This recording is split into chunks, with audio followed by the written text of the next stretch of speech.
Romanos 5, de 12 a 20. E o tema desta oportunidade, dessa noite, é avaliando o preço do pecado e o valor da graça de Deus. Avaliando o preço do pecado e o valor da graça de Deus.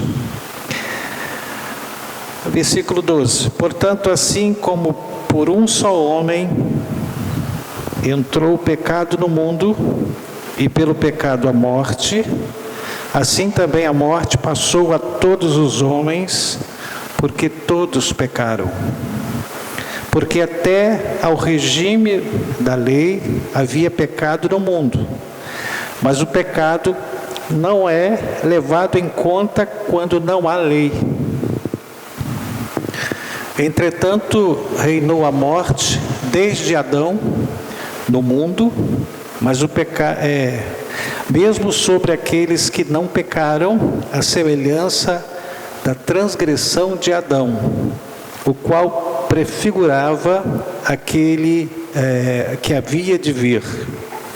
Todavia, não é assim o dom gratuito como a ofensa, porque se pela ofensa de um só morreram muitos, muito mais a graça de Deus e o dom pela graça de um só homem, Jesus Cristo, foram abundantes sobre muitos. O dom, entretanto, não é como no caso em que somente um pecou, porque o julgamento derivou de uma só ofensa para a condenação, mas a graça transcorre de muitas ofensas para a justificação. Se pela ofensa de um e por meio de um só, reinou a morte, muito mais os que recebem a abundância da graça e o dom da justiça reinarão em vida por meio de um só, a saber, Jesus Cristo. Pois assim como por uma só ofensa veio o juízo sobre todos os homens para a condenação, assim também por um só ato de justiça veio a graça sobre todos os homens para a justificação que dá vida. Porque, como pela desobediência de um só homem muitos se tornaram pecadores, assim também por meio da obediência de um só, muitos se tornarão justos. Versículo 20. Sobreveio a lei para que avultasse a ofensa, mas onde abundou o pecado, superabundou a graça. A fim de que, como o pecado reinou pela morte, assim também reinasse a graça pela justiça para a vida eterna, mediante Jesus Cristo, nosso Senhor. Essa morte espiritual, ela tem como ser interrompida quando o homem reconhece o sacrifício de Jesus, o que Ele fez em meu lugar, no seu lugar. Quando eu aceito isso, reconheço isso e entrego a minha vida para Ele, espiritualmente eu passo a ter vida. É religado. Então eu passo a ter a possibilidade de viver uma vida espiritual, porque eu tenho vida espiritual com o Espírito Santo. O Espírito Santo entra, e aí eu posso ser espiritual. Quando a Bíblia fala que todas as coisas velhas são passadas, eis que tudo se fez novo, é porque você agora tem uma vida espiritual. É novo. Você tem a opção, eu tenho a opção de escolher ou viver o novo ou viver o velho. Por isso que Paulo disse: eu reduzo a submissão à minha natureza, o velho, e eu prossigo para o alvo. Paulo, vivendo a vida que ele viveu, uma vida arrogante, prepotente, até ele encontrar com Jesus, Paulo não perdeu a memória. Ele pensou: meu Deus, eu fiz tanta coisa errada, pensei que eu estava fazendo o máximo, eu estou vivi uma forma totalmente equivocada. Mas ele disse: esquecendo-me das coisas que para trás ficam. O problema do homem que aceita Jesus, da mulher que aceita Jesus, que ela às vezes não esquece o passado, não deixa para trás, quer carregar o passado do presente, quer tentar fazer uma adequação. Esquece o passado e vive ao novo. Você é uma nova criatura, você não pode viver da glória do passado ou do sofrimento do passado, porque Deus libertou você, Deus mudou a sua história, Deus te deu um novo caminho, Deus colocou você numa outra direção. Eu não posso arrastar passado. Tem gente que tem um prazer de contar passado. Senta aí. Aí conta detalhes. Até quantos passos ele deu no tropeço passado. Mas aí o presente e o futuro, ele esquece do presente, não pensa no futuro. Ele vive mais do passado. Ei, passado não se vive, se deixa. Deixa o passado. Pare de arrastar passado. O passado carrega, é muito pesado. Porque no passado tem culpa, no passado tem dúvida, no passado tem mágoa, no passado tem ressentimento. Olha quanta coisa, e te impede de você prosseguir. Ah, não, estou cansado, não aguento mais. Ei, eu não posso viver dessa forma. Deixa o passado. Deus colocou o nosso passado no mar do esquecimento e você está querendo desenterrar o passado, tirar lá do fundo.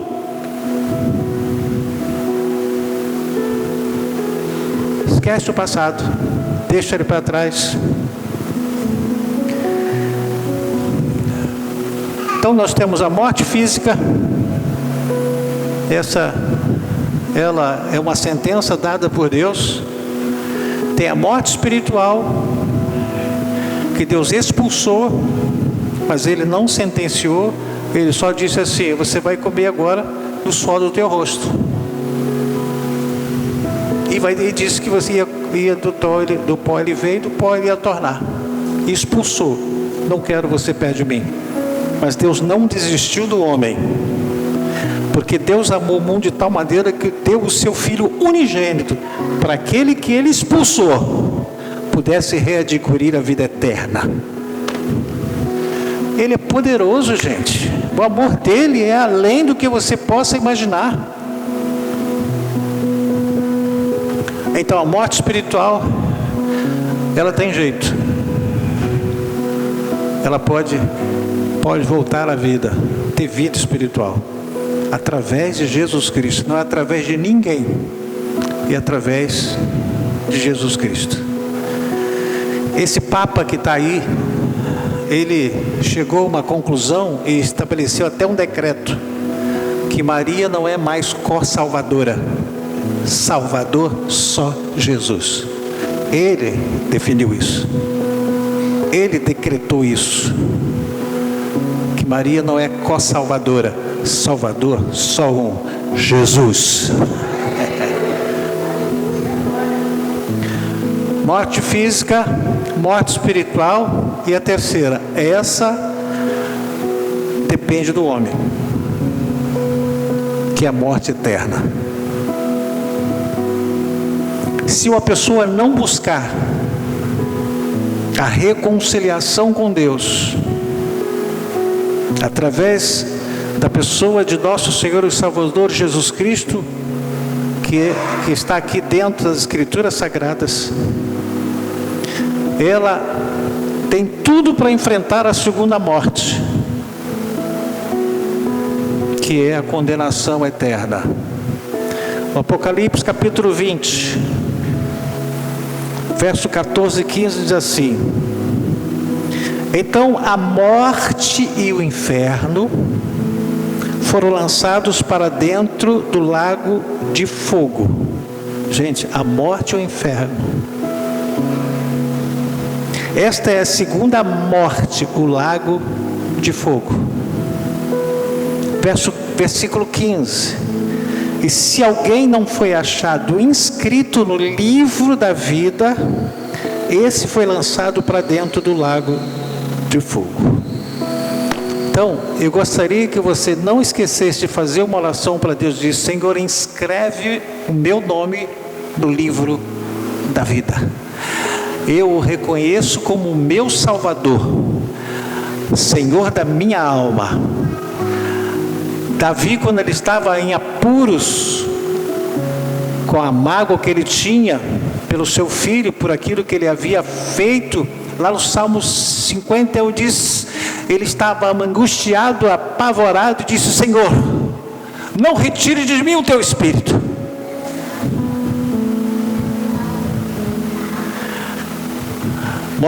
Morte eterna, essa é pior do que a morte espiritual, porque é eterna. A relativização do pecado, essa palavra é tão difícil, acontece desde o Éden, quando Adão tentou justificar o seu erro. A gente está relativizando sempre, tentando transferir para Deus a responsabilidade. Gênesis 3:12, então disse o homem: a mulher que me deste por esposa, ela me deu da árvore e eu comi.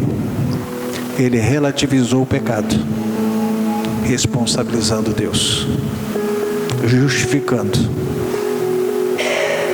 Outros exemplos para a gente fechar de relativização do pecado.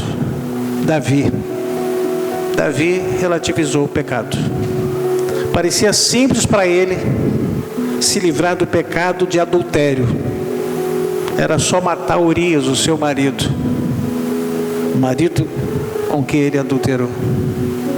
Relativizou. Ah, fulano fez isso, mas é uma pessoa boa. Se ele não se arrepender, se ele não se render, se ele não tiver o sangue de Cristo para purificar todo pecado, não adianta relativizar, porque vai ser pecado para Deus, como da origem. Noé, parecia simples para ele se livrar das consequências da bebedeira. Era só amaldiçoar uma nação descendente do filho dele que o viu nu. Se ele não se embriagasse, tudo isso não aconteceria. Mas ele relativizou o erro dele, se embebedou e amaldiçoou um filho e a sua nação. Arão, parecia simples para ele se livrar das consequências ao autorizar a construção de um bezerro de ouro, o ídolo. Era só dizer: mas não fui eu só permiti. Isso é relativização do pecado, e Deus não aceita, não recebe essa relativização do pecado. A Bíblia fala que é sim, sim, não, não, passando disso é procedência maligna. Saiba que o preço do pecado é absurdamente superior ao prazer que ele proporciona. O pecado traz prazer, mas o preço do pecado é absurdamente superior. É impossível manter um pecado no anonimato, sem que outros precisem ser cometidos. Ele passa a viver pecando. Pecado não precisa ser anunciado, pois ele mesmo se revela. É só uma questão de tempo. Quem insiste em viver pecando, é melhor parar com essa prática, porque não vai dar certo. Ou você será parado, quando menos você imaginar. Sabe por quê? Porque Deus não desiste de ninguém. Ele para o homem em qualquer situação que você menos imaginar. Tem gente que se converte depois que perde os movimentos das mãos, dos pés, das pernas. Ele precisou ser parado. Para ele disse: não, eu quero Jesus. Mas olha o que ele enfrentou. Porque Deus não desistiu.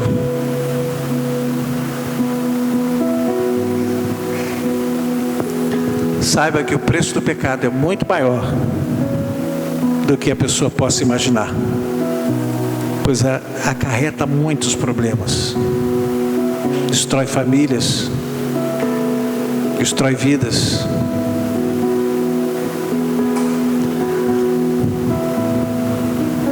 Ele não custa caro, custa tudo.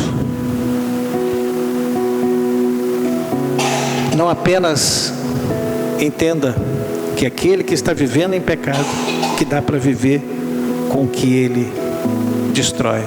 Não dá. Ou o pecador acaba com o pecado, ou o pecado acaba com o pecador.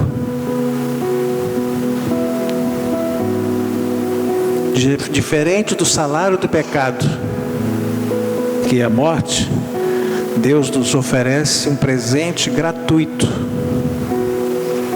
a vida eterna por meio de Jesus Cristo.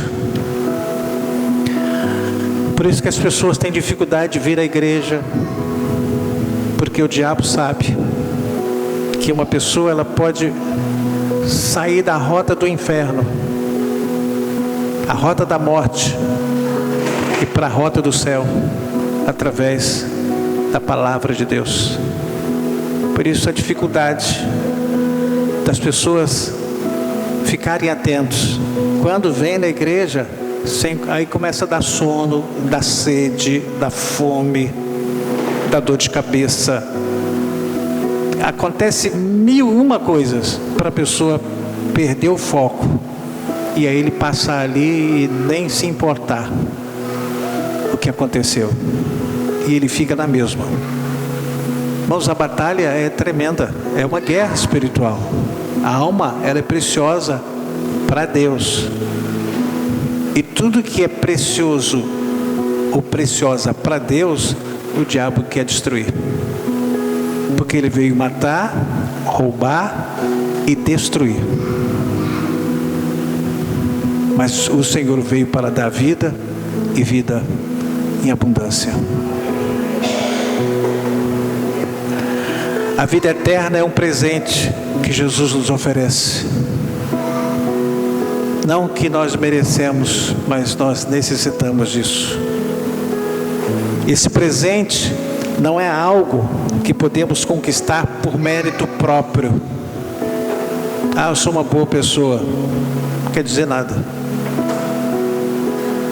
Mas sim, quando eu alcanço o dom da graça divina.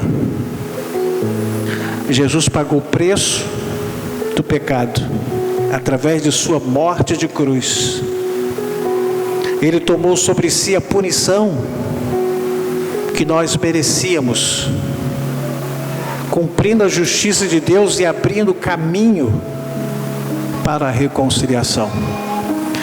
Romanos capítulo 5, versículo 8, para a gente orar.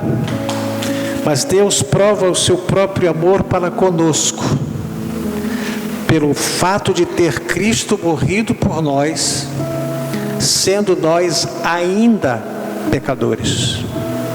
Deus não morreu porque nós éramos boas pessoas, nós éramos pecadores, mas Ele morreu a si mesmo. Por meio de Jesus Cristo, aqueles que creem nele, recebem o perdão, recebem a justificação e recebe a promessa da vida eterna. Se transforma em uma nova criatura, porque o Espírito dele é religado ao Espírito Santo. E aí ele passa a ser uma nova criatura. Ele tem tudo para chegar onde que ele nunca imaginaria chegar, nesse novo caminho. O arrependimento verdadeiro envolve mudar de atitude, buscar uma vida conforme a vontade de Deus. O escritor de Lucas escreveu em Atos dos Apóstolos,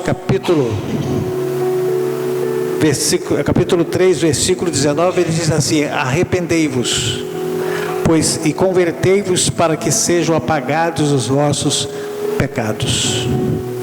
Você que vive em função do pecado que Deus já apagou, você está vivendo dessa lembrança. Lembrança, quem está mostrando para você não é Deus. O diabo mostra o passado, Deus te mostra o futuro e o presente e a vitória. Que a gente dá muito ouvido: não vou perdoar nunca. O diabo está só lembrando. Deus não lembra isso, porque ele mesmo esqueceu. Quando você começa a reviver passado, você está indo por orientação do diabo. O diabo está te fazendo lembrar para você ficar magoado, ficar ressentido. Não vou mais, quer saber, eu desisti de tudo. Ei. Somente através da fé em Cristo poderemos ser salvos. Efésios 2:8 diz assim: porque pela graça sois salvos, não por meio da fé. Isso não vem de vós, é dom de Deus. Quem recebe Jesus como Senhor e Salvador passa por uma transformação e passa a buscar viver uma vida que agrada a Deus. 2 Coríntios, vamos ficar de pé. 2 Coríntios 5:17 diz assim: assim que se alguém está em Cristo, nova criatura é, e as coisas velhas já passaram. Você pode dizer assim: as minhas coisas velhas. Você está com medo de dizer? As minhas coisas velhas já passaram. Eu vou deixar para trás. Eu vou esquecer. Não está me fazendo bem. Só está me fazendo mal. Vou prosseguir para o alvo. Porque Ele me libertou. Ele mudou a minha história. Ele me colocou num novo caminho. E eu quero viver em novidade de vida. Porque com Ele eu sou mais do que vencedor.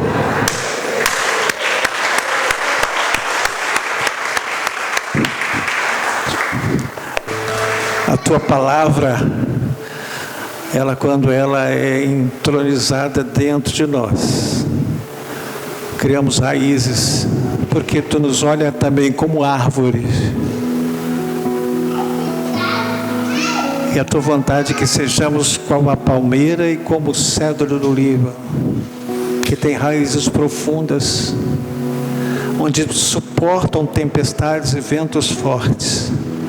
Fortaleça, Senhor, que nós possamos viver um novo tempo, para a glória e louvor do nome de Jesus. Obrigado, Senhor, por este culto.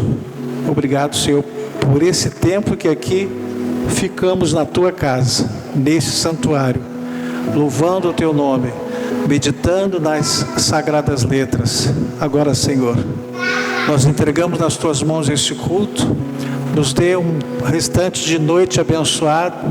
Nosso regresso para o nosso lar seja abençoado, guardado por Ti. E que a graça de nosso Senhor e Salvador Jesus Cristo, e o amor de Deus nosso Pai, e as doces consolações do Espírito Santo estejam com toda a igreja, hoje e sempre. A igreja diga: bom com Deus. Deus abençoe vocês.